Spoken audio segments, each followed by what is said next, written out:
This is the result we got 1 week after installing the black soldier fly unit in Boyali.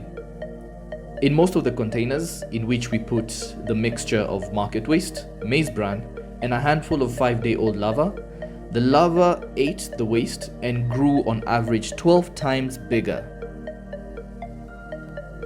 That is from 50 grams to about 600 grams per container. Now they were ready for harvest.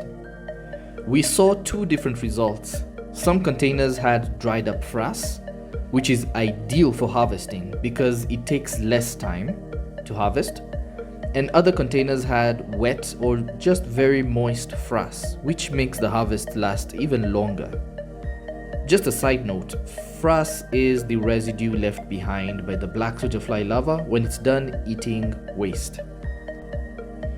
In other words, larva manure, which is a very powerful organic fertilizer rich in nitrogen, phosphorus, and potassium, also known as NPK. We proceeded to move all the containers to the harvesting section.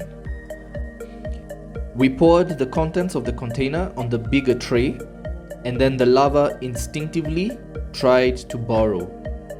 But instead, what we got is the larva separating themselves from the larger chunks of waste which remain on top of the tray, and the larva falls into the tarpaulin attached underneath for easy collection when the harvest is complete.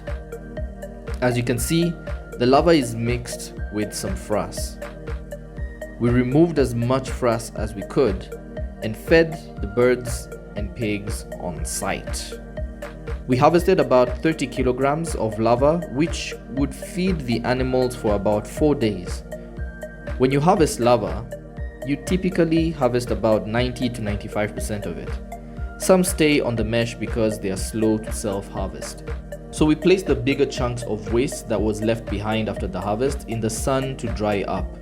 Now this waste is still mixed up with some larva that didn't self-harvest. When it dried up, we gave it to the chickens so they can easily pick out the fresh larva and leave the waste behind, which we later used as mulch and fertilizer on the garden. At this point, the waste doesn't smell anymore or carry any harmful agents, so the birds were safe as they extracted what they needed. Now, of course, we didn't harvest all the containers. We always keep about 5 to 10 containers as parent stock to turn into flies, which will sustain the larva production on the farm.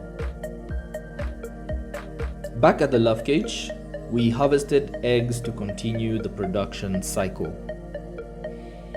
We started by removing the eggies from the love cage. Then we used the blunt side of a box cutter to gently scrape the eggs off the eggies onto a piece of paper. We made a mixture of hatching substrate, which was maize bran and water, then placed the eggs over the substrate. This is called the shower hatching method, which gets you between 98% to a maximum hatching rate. The eggs should never come into contact with the wet substrate. It damages the eggs and kills the larva inside. So we spread it out on the mesh on top of the substrate, and then we keep it partially covered in a warm and dry place away from direct sunlight. All the eggs would have hatched by day 3, and they would have finished all the substrate by day 5, hence the name 5-day-old larva. When they're 5 days old, that is when we put them in another mixture of waste and bran, and the sustainable production cycle continues.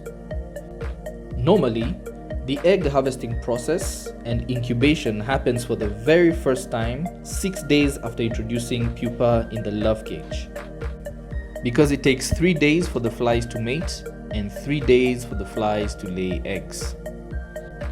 But after the first 6 days, the harvesting process and incubation will now happen every 2 to 3 days maximum until all the flies die in the love cage.